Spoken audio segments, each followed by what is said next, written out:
Right now, somewhere, a deadline is sitting 3 days away. You know it's there. You've known for a week. And yet you just reorganized your desk instead of starting. That's not laziness. That's a war happening inside your skull, and you are standing in the blast radius. 3 characters live in your brain. You never see them, but you feel them every single day. The first one is procrastination. He's relaxed. He's got his feet up. He keeps telling you there's still time. The second one is panic. She doesn't show up right away. She waits. But when she arrives loud. The third one is focus. Quiet. Patient. Almost always outnumbered. For most of your life, these 3 have been fighting over one thing, your next move. And the deadline is just the battlefield. Here's where it gets strange. Procrastination isn't weakness. Researcher Piers Steele, who spent over a decade studying delay behavior, found that procrastination is closely tied to how your brain values time itself. A reward today feels enormous. The same reward next week feels almost weightless. Your brain isn't broken. It's just terrible at math when the future is involved. So when a deadline is far away, procrastination wins easily. He points at the calendar and says, "Look how much space we have."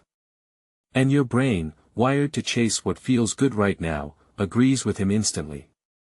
This is why you'll clean a bathroom you've ignored for months the moment you have an essay due. Psychologist Timothy Pychyl, who studied this behavior at Carleton University, called it a form of mood repair. You're not avoiding the work. You're avoiding the uncomfortable feeling the work creates. Procrastination isn't about the task. It's about escaping a feeling. But feelings don't stay quiet forever. As the deadline creeps closer, something shifts. The days that felt spacious start collapsing. And that's when the second fighter wakes up. Panic doesn't knock. She kicks the door down. Neuroscientist Robert Sapolsky has spent decades studying how the brain responds to looming threats, and deadlines, to your nervous system, register as exactly that. A threat. Your amygdala, the almond-shaped alarm system buried deep in your brain, floods your body with cortisol and adrenaline. Your heart rate climbs. Your thoughts scatter. You open 6 tabs and finish none of them.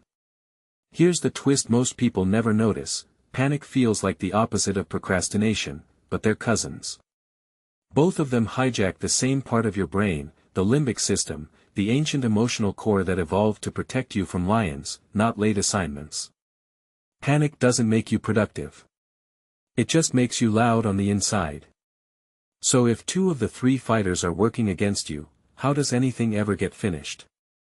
Because focus doesn't fight the way they do. Focus lives in the prefrontal cortex, the part of your brain responsible for planning, patience, and long-term thinking.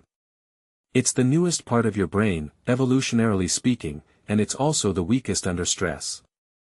When cortisol rises, blood flow to the prefrontal cortex actually decreases. Panic doesn't just distract focus. It starves it. This is why panic-driven work often feels frantic instead of clear. You're technically working, but focus isn't the one steering. Panic is. The real turning point happens when focus stops trying to overpower panic and instead borrows her energy.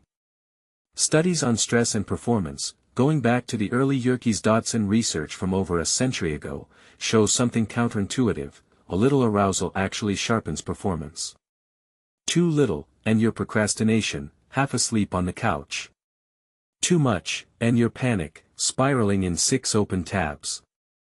But right in the middle, there's a narrow window where urgency turns into clarity. That narrow window is where deadlines actually get met.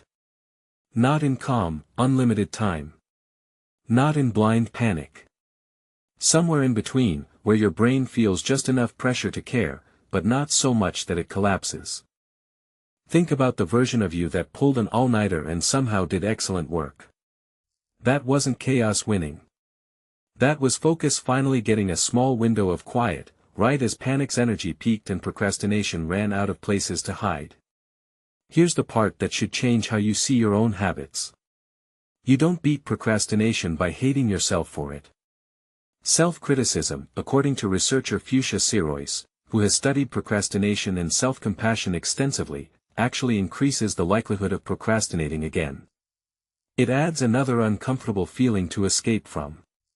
Which means the guilt you feel after procrastinating isn't punishment.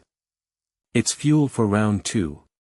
So what actually works isn't shouting louder than panic or shaming procrastination into silence. It's shrinking the war. Making the very first step so small that procrastination has no reason to resist it. Not, finish the project. Just, open the document. That's it. Because once focus gets even 60 seconds of quiet, uninterrupted ground, it tends to hold that ground far longer than you'd expect. Right now, somewhere, a deadline is sitting 3 days away. And somewhere inside you, 3 old forces are already lining up to decide what you'll do about it. The one that wins isn't the loudest. It's the one you give the smallest possible reason to start.